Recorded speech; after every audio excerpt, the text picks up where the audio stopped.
चाय नहीं गिरनी चाहिए मैगी, हिल मत। वो गांव का नाम बैठन है। ये घोड़ा जिस पोज में बैठा था समझ में नहीं आ रहा था कि ये बीमार है। बाबा की जो माता जी थे ना, ये उनके नाम से है माता जी गौशाला।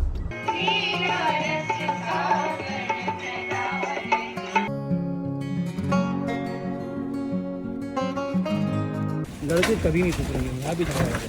ये भी किसी बूफे सेंटर से कम नहीं है। जय Shanidev. Hey guys, what's up? This is Rahul Lohani and welcome to my YouTube channel.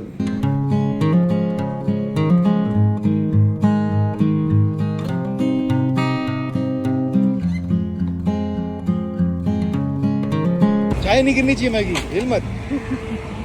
हिलना, हिल मत, चाय गिर रही है। मैं सैंडविच लेके आता हूँ। सैंडविच खाया ना, मैं तो मारूंगा। मैगी ने बहुत प्यार से घर पे बनवाया सैंडविच। ये सैंडविच सुबह घर पे बने हैं ना भाई।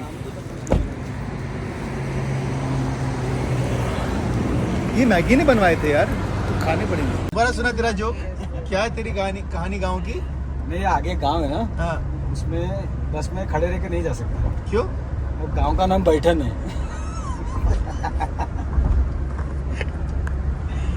इतने बोर हो गए हम ऐसे जोक मार रहे बैठे बैठे। सारे सैंडविच खा गए, तू खा ले बोल के।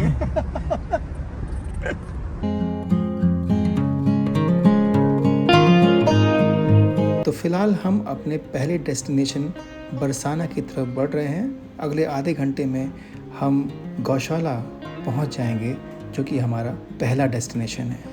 ये जो सामने आपको मंदिर दिखाई दे रहा है, ये कीर्ति माँ का मंदिर है। कीर्ति माता जो कि राधा जी की मदर थी, उनका मंदिर है। और कहा जाता है कि इस मंदिर को बनाने में स्टील और सीमेंट का इस्तेमाल नहीं हुआ है। राजस्थानी स्टाइल में पत्थरों को जोड़कर इस मंदिर को बनाया गया है। ये घोड़ा जिस पोज में बैठा था समझ में नहीं आ रहा था कि ये बीमार है कि या जनरली ऐसे ही बैठता है। महाराज जब थोड़ी देर में खड़े हुए तो समझ में आया कि भाई साहब ये तो पोज भी मारते हैं।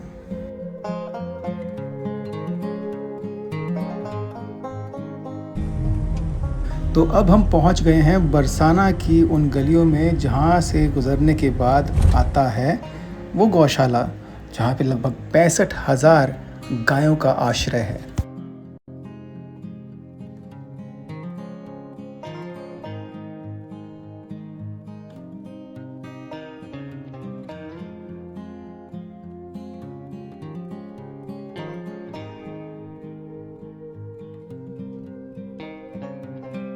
ये भूसा जिन जगहों पे रखा गया है, इनकी हाइट लगभग 50 से 60 फुट है, शायद उससे ज़्यादा।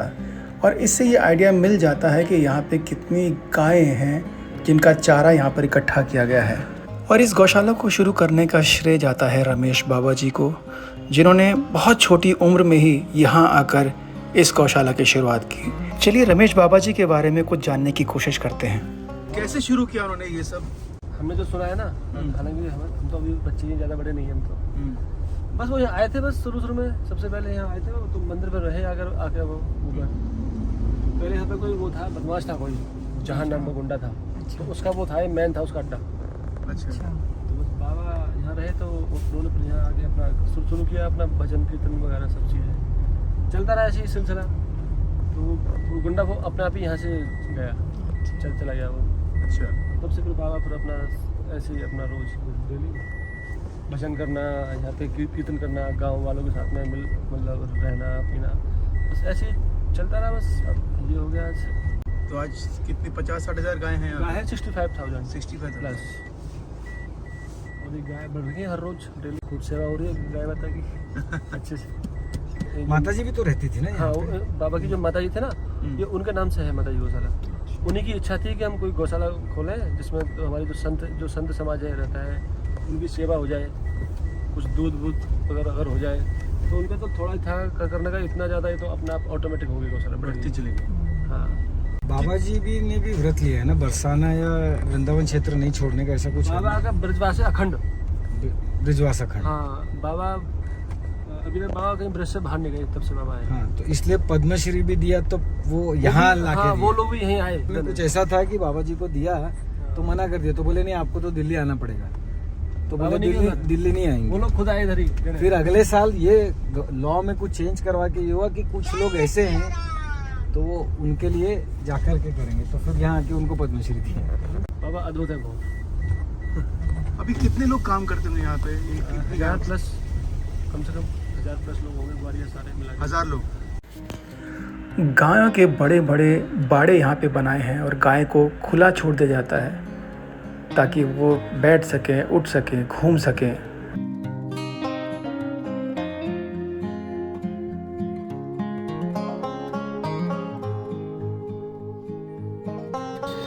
गाय का पेट, उनका हाजमा ठीक करने के लिए ये सेंधा नमक की डले बड़े बड़े छोड़ दिए जाते हैं जिनको चाट कर वो अपना सिस्टम ठीक रखती हैं।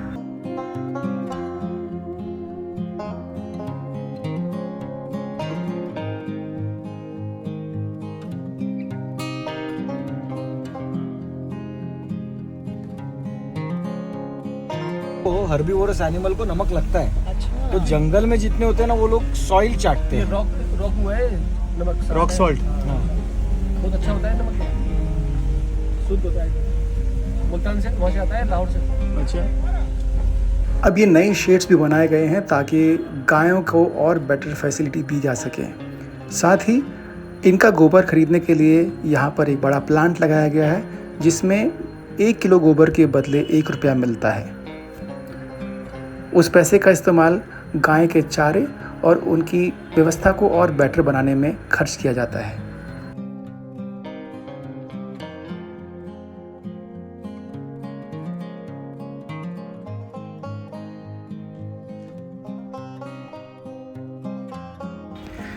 गाय का चारा रखने का गोदाम कितना बड़ा है उसका साइज़ दिखाने के लिए मैं उस जगह पर आया जहाँ पर कि चारा रखा जाता है। Look at the size of this गाला। और ऐसे एक नहीं, लगभग 10 से 12 बड़े बड़े शेड्स हैं जहाँ पे कि बरसात के लिए स्पेशली चारे को काट कर रेडी रखा जाता है।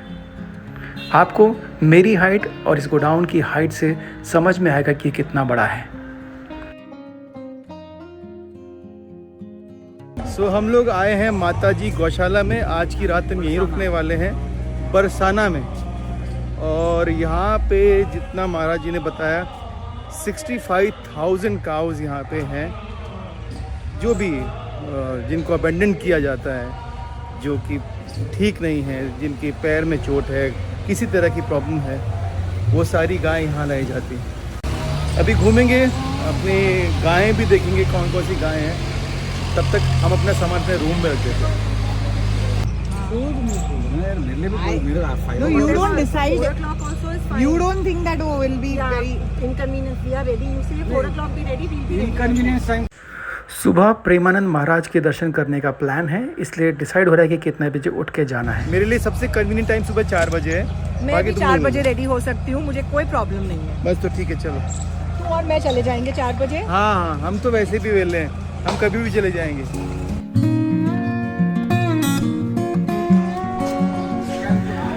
ये जो इनोवा है ये रमेश जी महाराज की वैन है, वो इसी में ट्रैवल करते हैं चाहे वो कहीं भी जाना हो।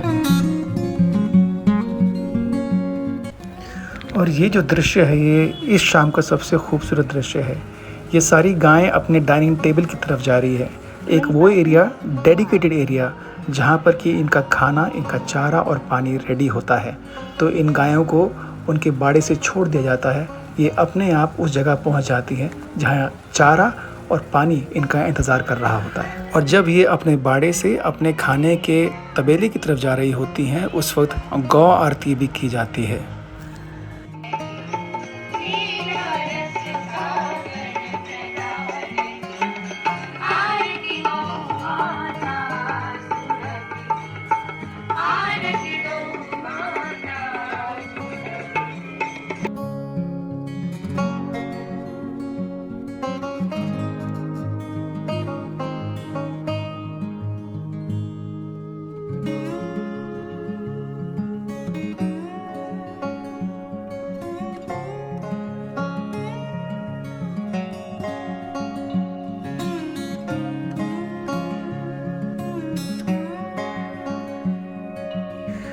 यहाँ पे बहुत सारे लोग मंदिर की परिक्रमा भी करते हैं। पूरा परिक्रमा मार्ग बना है एक्चुअली मथुरा और वृंदावन में हर बड़े मंदिर के चारों तरफ परिक्रमा का मार्ग बना हुआ है और लोग अलग अलग तरीके से मंदिरों की परिक्रमा करते हैं, जैसे कि सब लोग इस मंदिर की परिक्रमा कर रहे हैं।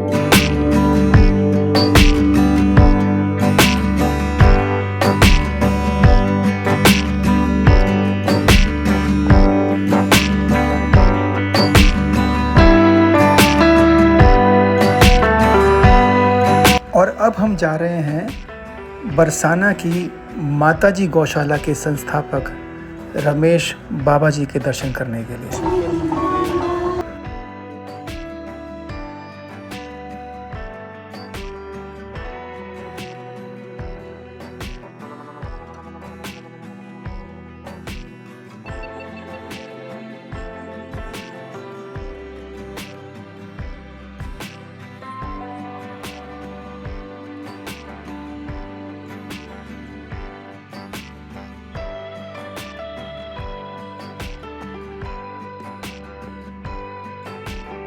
रमेश बाबा जी की उम्र इस वक्त लगभग 88 साल की है।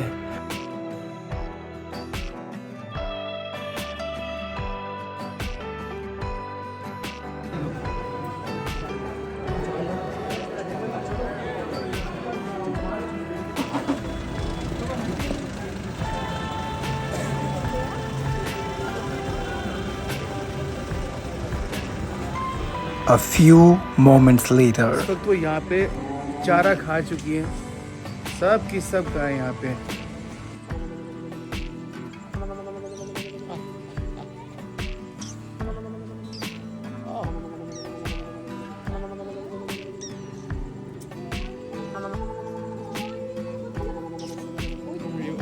डरते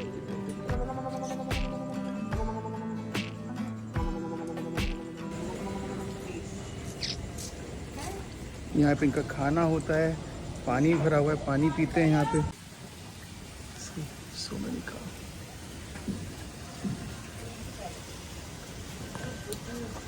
So बहुत मज़ा है आज इतनी सारी गाय देखकर। मोर देन 7,000 to 8,000 cows, तो I can see right here right now. और ऐसी न जाने कितनी अबंडेंट गायें जो कि इंजर्ड है रोड साइड पे, उनके एक्सीडेंट्स होते हैं, उन गाय को यहाँ लाया जाता है, पाला जाता है और उनको खुला छोड़ा जाता है, उनको कोई बांधा नहीं जाता। You can see right now down here.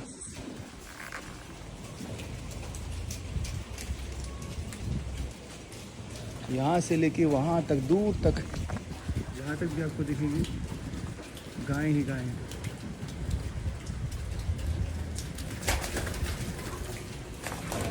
ये देखो, लड़के कभी नहीं टूटेंगे, यहाँ भी दिखाया है। तो आज का हमारा रूम ये है। सो इट्स काइंड ऑफ जो लोग यहाँ पर आते हैं और स्पेशली हम जिनके साथ आए हैं वो यहाँ के केयर टेकर भी हैं। केयर टेकर नहीं बोल सकते, वो यहाँ पे काफ़ी दान पुण्य करते रहते हैं। यहाँ कुछ ज़रूरतें होती हैं तो वो फैसिलिटीज़ इस गौशाला को प्रोवाइड करते रहते हैं। सो ऐसे लोगों के लिए जो बिकॉज दूर दूर से आते हैं तो उनके लिए इस तरह के रूम बनाए गए हैं जहाँ पे एटलीस्ट आके वो आराम कर सकते हैं। मतलब मैं ये नहीं कहूँगा कि ये बहुत अच्छे रूम है, बट गौशाला जैसी जगह में इस तरह के रूम होना ही अपने आप में काफ़ी है, जहाँ पे आपके पास सोने के लिए बिस्तर है, आपके पास AC है, and most important thing you have a bathroom to take shower with geyser. और क्या चाहिए भाई, ये भी किसी बूफे सेंटर से कम नहीं है ना। गायें सारी आती हैं यहाँ पे, खाना खाती हैं। अब सारी गायें यहाँ से चली गई हैं और ये इसकी पूरी क्लीनिंग होगी और सुबह की तैयारी होगी कि जब सुबह वापस गायें आएंगी। सुबह गायें आती हैं खाना खाने, फिर कितने बजे? 9 बजे। तो ये समझ लो जैसे होटल्स में जाके सुबह के नाश्ते की तैयारी होती है, रात के डिनर की तैयारी होती है, पूरा स्टाफ लगा होता है उस एरिया को क्लीन करने में, उसको वापस से अरेंज करने में। ऐसे इस एरिया को पूरा गंदा हो जाता है क्योंकि इतनी सारी गायें आके यहाँ पे खाना खाती हैं। उसको रात भर लोग क्लीन करते हैं, सुबह 9 बजे के लिए वापस से रेडी करते हैं। फ़िलहाल 10:30 बज चुके हैं और हम जा रहे हैं अपना डिनर करने के लिए। तो खाने में दाल है, एक सब्ज़ी है, अचार है, बूंदी है, राइस है, चपाती है और बहुत टेस्टी खाना है, और सच कहूँ तो बहुत टेस्टी था खाना। तो आज की ब्लॉग में बस इतना ही। This is Rahul Lohani signing off right now. See you again in my next blog. Till then take care, God bless, love you all, have a wonderful day.